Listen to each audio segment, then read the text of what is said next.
And we are back with the fourth segment of the GSMC Basketball Podcast presented by the GSMC Sports Network. And in this fourth segment, we are going to talk about some of the teams, some of the players, some of the coaches who are going to experience the most pressure in this playoff, in these year's playoffs, So it's going to be mainly the players, obviously, but there is one coach in that list that I'm sure you guys know exactly who he is, but we're gonna go off. This was also inspired by Green, the list. It's called the Green List, which was a list that they made on First Take. So I'm not entirely sure if it was on First Take or not. I just know that Green made this list. So Greeny, according to this is the list according to Greeny. Jesus, my English is horrible today. Good Lord. But regardless, I'm going to give my 2 cents on the list, and because I agree with this list completely. I don't think there's a single thing wrong with this list in terms of who has the most pressure. So at 5th, we have to go with Jalen Brunson. And he has Jalen Brunson at 5th. I 100% agree with him because as the best player on the New York Knicks, you have ultimate playoff pressure by default. The Knicks in the playoffs, they are notorious for constantly losing games that they should win, losing series that they should win, not being able to live up to the hype. And on top of that, the media also, if they don't play well, the media is going to ridicule and insult them, similar to how Philly insulted Ben Simmons in the playoffs. They're going to be doing the same thing to Brunson if Brunson doesn't perform well in this postseason. So as a New York Knick and as the best player on the New York Knicks, you automatically have that playoff pressure to perform. Why do the lights keep going out when I'm clearly in the room? Regardless, he has the most pressure on that entire Knicks roster, and it's a difficult burden to bear. So the next players on this list are the Clippers stars. Now, again, this is another instance of a team that is notorious for losing series that they should win and having good enough teams to be able to make a deep run, but ultimately coming up short. And Paul George and Kawhi Leonard have not lived up to the hype at all on the Los Angeles Clippers in terms of the playoff success. They started out blowing a 3-1 lead to the Denver Nuggets. Then in the next year, they actually made it farther into the playoffs without Kawhi Leonard. And then in the next year, they lose to the Phoenix Suns in the first round. So this team has been relatively disappointing. And the big tandem of Kawhi Leonard and Paul George, who were literally compared to Michael Jordan and Scottie Pippen being the best two-way duo in the league, has not lived up to that hype whatsoever. And obviously, as a Clipper, you're going to have that kind of pressure because the Clippers, they're notorious for blowing leads. They're notorious for playing bad in the postseason. And it's when are they going to get over that hump and finally make the finals? This should be the year for them. And, I completely forgot to mention Harden. James Harden is he's another one of the stars on the Clippers who they just recently got. And he's also had playoff bugaboos. He is one of the worst postseason performers in NBA history. Both the eye test and the stats show this. And I don't mean to be disrespectful, but I can't deny what I see. And every single year I see him and his team lose when the lights shine the brightest. And he's usually the culprit behind it with his lackluster performances. And the thing is, it's every single season with him. And it's like it's never going to end. It's a bugaboo. It's almost a curse in a sense. And Another player that's also cursed in the playoffs is Russell Westbrook.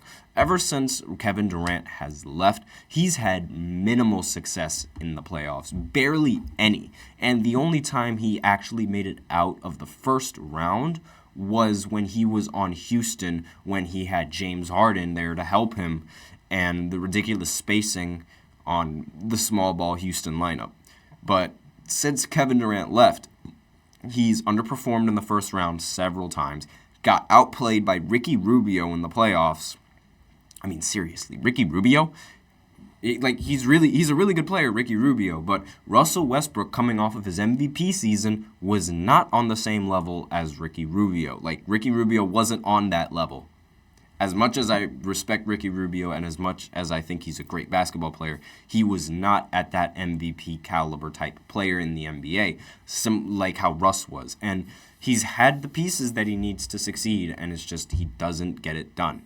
And so those guys are going to experience a lot of pressure in the playoffs. Now, number 3 is Kevin Durant. Now, this is probably this is going to be a little bit controversial because a lot of people are like, oh, Kevin Durant, he already has his rings. Yeah, well, in my opinion, those rings do not count. And he knows that those rings, according to the media, that those rings are seen as weak. He knows it. And the story behind him is he left the super team with Golden State, tried to form another super team in Brooklyn, but then that failed due to injuries and Kyrie being a quack. Then then when the team is starting to get a little worse and it's looking dim, he abandons the Nets, straight up abandons them because, Kyrie requested a trade, and then goes ahead and joins another super team with Phoenix where they're expected to win it all, but then they don't, because they come up short. And honestly, I've said this previously, if you take out Kevin Durant's 2 rings with Golden State, what has he done in the playoffs other than disappoint and blow leads and blow games that he should have won? He's done it numerous times. Blew a 3-1 lead to Golden State when he was on OKC. Lost in the first round several of the times. Lost to opponents that are aren't supposed to be on the same level as OKC was at the time. And he lost to the finals against LeBron James in 2013. And it's been, not to mention Brooklyn, the time in Brooklyn, lost in the second round, but that wasn't really his fault because everybody else was injured. But then the next year, they lost to the Boston Celtics in the first round in just 4 games, with Kevin Durant and Kyrie Irving shooting 0 for 17 at one point in the game, literally missing 17 straight shots. It was so disappointing. Not to mention when he played with Phoenix in his second year with not in his second year, excuse me. When he played on Phoenix, they got blown out in the final game when they played against Denver at home. And this is obviously this is a bugaboo for Kevin Durant, and he has that pressure. He has to win a legitimate ring. He has to win a legitimate title. Otherwise, there's really not much that needs to be said other than the fact that his rings are, in my opinion, illegitimate, even though he's won them. But it's he took the easy way to get them, and you can't be that guy when you're with those guys. And I'm sure we all can agree on that. Now, second on this list is going to be Doc Rivers. Now, that was the coach that I said that you guys would probably know exactly who I was talking about. And Doc Rivers is going to be under the most pressure in this playoff series against the Pacers, especially with Giannis potentially missing the first few games of the playoff series. And without Giannis, I don't really think the Bucks have any kind of chance in beating the Pacers. And with Doc Rivers as their coach, even less of a chance, because I said this before, say it again, Doc Rivers does not make the adjustments necessary for the team to win. So I don't know if he's going to have enough, I don't know if he's even going to have adjustments for playing without Giannis in the rotation for these playoffs. So I really, my faith in the Bucks is at an all-time low right now for winning this series, and I just, this is a legacy series for Doc Rivers. It's a make or break for him because I have a feeling if he loses this playoff series, I think he's done as Milwaukee's head coach. Like, there's just no way that he's going to be Milwaukee's coach after this year if he ends up losing. And last, but certainly not least, the entire roster of the Boston Celtics. The Boston Celtics, they definitely have the most pressure out of anyone in this postseason. They just finished in the Eastern Conference with the best record. They got 60 wins, the only team with 60 wins in the regular season. They're by far the best team in the Eastern Conference, and they've been this dominant for several years. But they have no hardware to show for it. They have no championship to show for it. It's like every single year with the Boston Celtics, they end up losing the game that matters most. It always has happened. They matched up in the bubble. They matched up against the Miami Heat. They lost there. Not even, you know what, why don't we not even start at the bubble? Let's start in 2018 when they literally just drafted Jason Tatum and, you know, they had Kyrie Irving. Like, it wasn't really expected that they'd make it that far, but they made it relatively far enough, and they started out the series against Cleveland 2-0. Now, Boston has never lost a playoff series when they're up 2-0 in the series until 2018 when LeBron James showed up and just completely destroyed them in the playoffs. And that was the first time that that's ever happened in Boston Celtics history. Then in the next year, they made it nowhere near as far as they did previously with Kyrie Irving in the roster. They actually played better without Kyrie than they did with Kyrie. And that was also very, very disappointing because, you know, once they added Kyrie and once they had a healthy Kyrie, everyone assumed that, like, oh my God, these guys made it to the Eastern Conference Finals last time without Kyrie Irving, who was supposed to be their best player. Now they have Kyrie Irving. Now it's only right that they make it to the finals. Nope, they lose in the semifinals against the what team did they? I don't remember exactly what team they played, but they did lose in the second round. And then the next year, when Kyrie Irving left to go play for Brooklyn, and it was a COVID year because they forced them to go into the bubble. They matched up against the Miami Heat in the Eastern Conference Finals again, and they lost to, and nobody really thought that the Miami Heat were going to make this kind of run. Everyone expected the Celtics to come out winning, but they ended up losing to that Miami Heat team. Then, afterwards, they played the Brooklyn Nets, a healthy Brooklyn Nets, and they lost in the first round.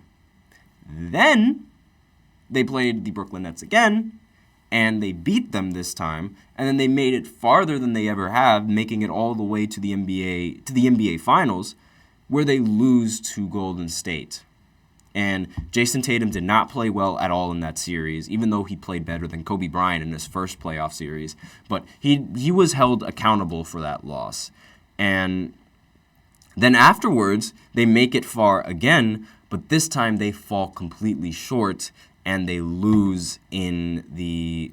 And then they just keep... This is just a trend, as you can see. They just keep losing, they keep losing in series where they are the favorites and they should win. Now that they have 60 wins, there is zero excuse for them to not make it to the finals. With how dominant they've been in the Eastern Conference, there is zero excuse to making the NBA Finals. Like, their floor, the floor for the Celtics is a finals appearance, and their ceiling is a championship. So they are under the most ridiculous pressure out of everybody on this list. So that's basically all I have to say for this segment, and that's basically since this is the fourth segment, that's basically the end. So we are running out of time as well. So thank you for tuning in to the GSMC Basketball Podcast, presented by the GSMC Sports Network. Your support means a lot to us, so please remember to subscribe to the show and leave a positive review. It really does make a difference. We also invite you to follow us on Facebook, Twitter, TikTok, and Instagram. for more content and updates. And do not forget to use the link in the description or the link displayed below the ticker on every show segment to tip and donate to get your comments recognized. Once again, the link is GSMCPodcast.net.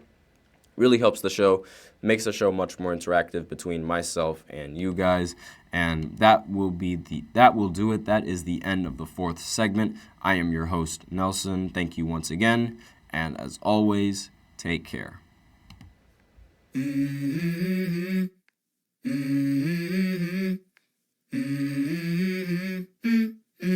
Let's go. I wake up to a little bit of drool on my pillow, feel like it's gonna be a bad day.